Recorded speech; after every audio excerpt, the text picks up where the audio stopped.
a modern counterpart. The closest relation, perhaps, is the harp, because it's plucked. The piano is a struck instrument. So put those two together, the piano with its keyboard and the harp with the pluck, and that's what the instrument is really, except that the piano came after the harpsichord. The action of the harpsichord is a very, very tiny little plectrum just above my finger, and that sits on the end of the key, so that as you play the key, this rises and then falls, and the little red flag on top damps the string.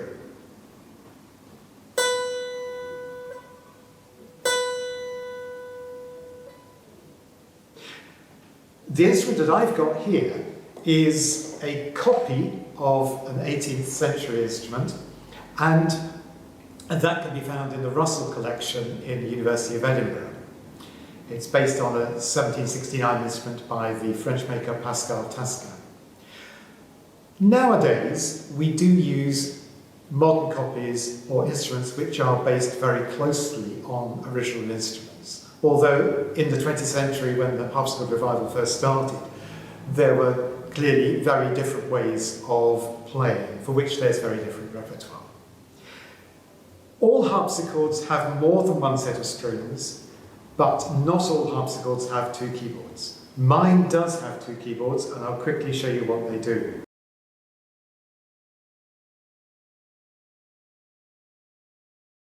We talk about 8-foot and 4-foot pitch, 8-foot pitch being the pitch at which you normally expect things to sound. And I have another set of strings at 8-foot pitch on the other keyboard, which just has a slightly different timbre because of a different plucking point. We also have a 4-foot set of strings, which is an octave higher.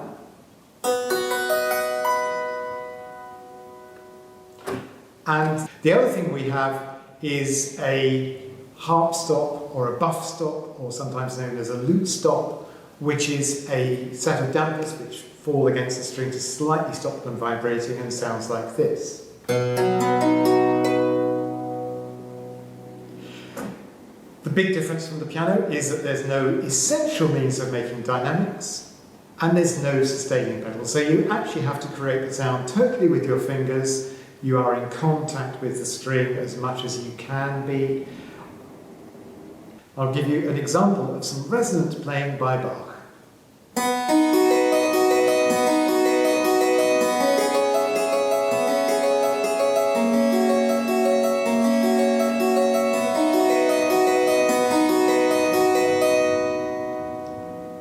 And you'll notice that my fingers were staying really close to the keys and keeping the notes down as if I was pedalling with my fingers. You can couple the keyboards together, so it looks a little bit like you have a ghost.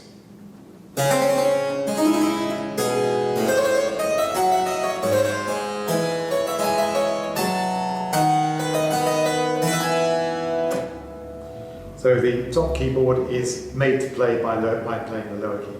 And of course you can add the 4-foot to that as well to make a bigger sound again.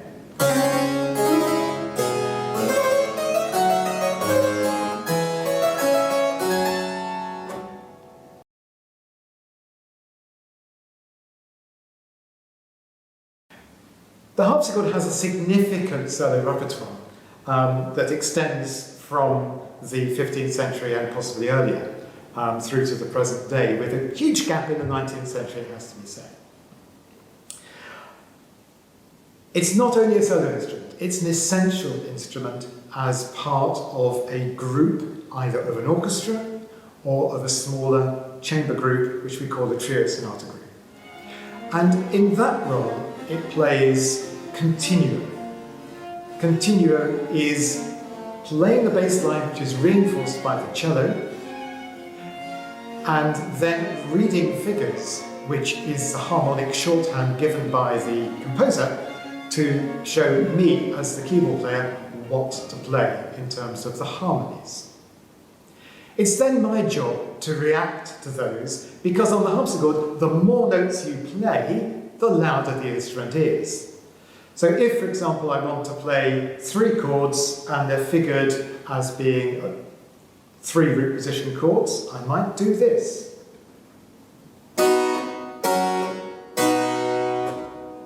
Equally well, I might do this.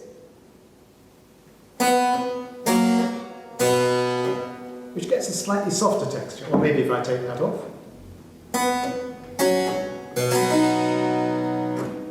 Now that time I use the effect of starting with 1 note, then be playing 3 notes, and then more notes on the last chord with a spread, which actually gave the idea that possibly that last chord was louder. That's the illusion I'm trying to create.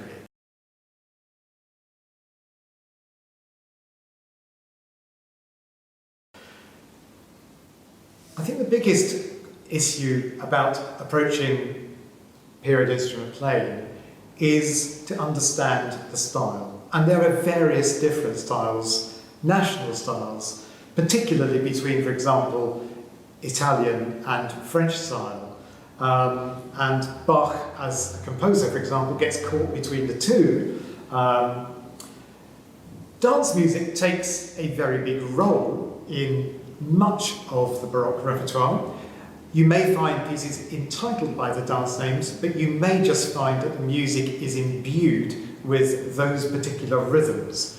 So, for example, the gavotte has a distinctive 2 upbeat feel. So it goes 3, 4, 1. And that gives an idea of the pulse of the gavotte, which is really quite an energetic dance, but still 4 in a bar. And contemporary writers talk about it as being a light dance, but still with a pulse of 4.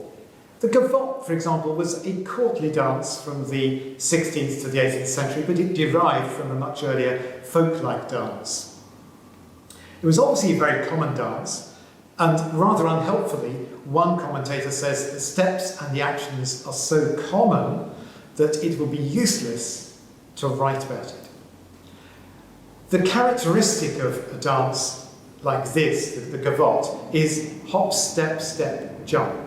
And the jump is on the fourth bar of the phrase. Bach, of course, is writing what we call a stylized dance, so probably this was not meant to be danced to physically.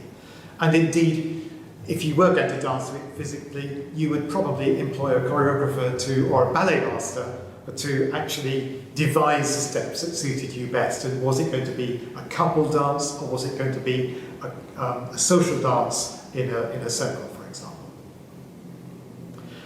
The other thing that comes into play with harpsichord playing is articulation, because if, for example, you play legato,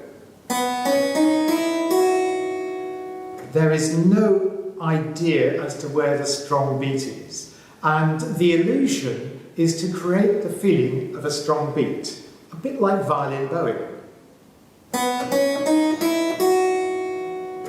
Now there, I slightly detached the notes, but they're all equal. They're all equally weighted. Now if I pair the notes, in other words, slower 2 and 2, you get the feeling that maybe that is going strong, weak, weak. And we find that that is tied in with fingering as well, which is another very thorny and interesting issue to follow. But they use their fingers in a different way, and sometimes with the idea of using paired fingers. So, for example, or in the bass, which automatically begins to get that pairing. Whether it's practical to do that as a player is entirely up to you, I believe. But it does help to access the instrument and the style and the shaping and everything else that goes with it.